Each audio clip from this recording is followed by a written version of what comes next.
এতিয়া আমি আছোঁ মহাপুৰুষ মাধৱদেৱৰ জন্মস্থান নাৰায়ণপুৰৰ লেটেকু পুখুৰীত। ১৬০০ শতিকাত অসমত নৱবৈষ্ণৱ ধৰ্মৰ গতিধাৰা অব্যাহত ৰখাৰ ক্ষেত্ৰত মহাপুৰুষ শ্ৰীমন্ত শংকৰদেৱৰ পিছতেই অন্যতম ভূমিকা পালন কৰিছিল বৰহাৰ পু অৰ্থাৎ শ্ৰী শ্ৰী মাধৱদেৱে। এয়াই হৈছে ঐতিহাসিক লেটেকু। এই পবিত্ৰ ভূমিতেই তেওঁ শৈশৱ অতিবাহিত হৈছিল।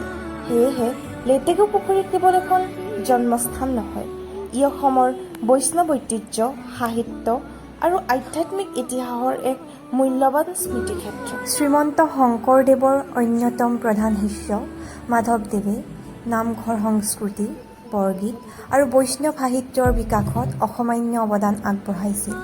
তেওঁ জন্মস্থানত আহি এক বিশেষ শান্তি আৰু ভক্তিৰ অনুভৱ হয়। চৌপাশৰ সেউজীয়া শান্ত পৰিৱেশ আৰু ঐতিহাসিক মহত্বে এই ঠাইখনক আৰু অধিক মনোমোহা কৰি তুলিছে। যদি আপুনি অসমৰ ইতিহাস আৰু সংস্কৃতি জানিবলৈ আগ্ৰহী, তেন্তে এই স্থান নিশ্চয় এবাৰ ভ্ৰমণ কৰিব। ইয়ালৈ আহিলে অনুভৱ হয় যে ইতিহাস কেৱল পুথিৰ পাতত সীমাবদ্ধ নহয়, ইতিহাস এনে ঠাইসমূহৰ মাজতেই আজিও শ্বাস লয়। আৰু আমি আৰম্ভ কৰিছোঁ হিষ্ট্ৰিকেল ৱাক নামৰ এই ছিৰিজটো। যদি আপোনালোকেও অসমৰ ইতিহাস, সংস্কৃতি আৰু ঐতিহ্যক নতুন দৃষ্টিভংগীৰে জানিবলৈ আগ্ৰহী, তেন্তে আমাৰ এই যাত্ৰাত নিশ্চয় লগত থাকিব।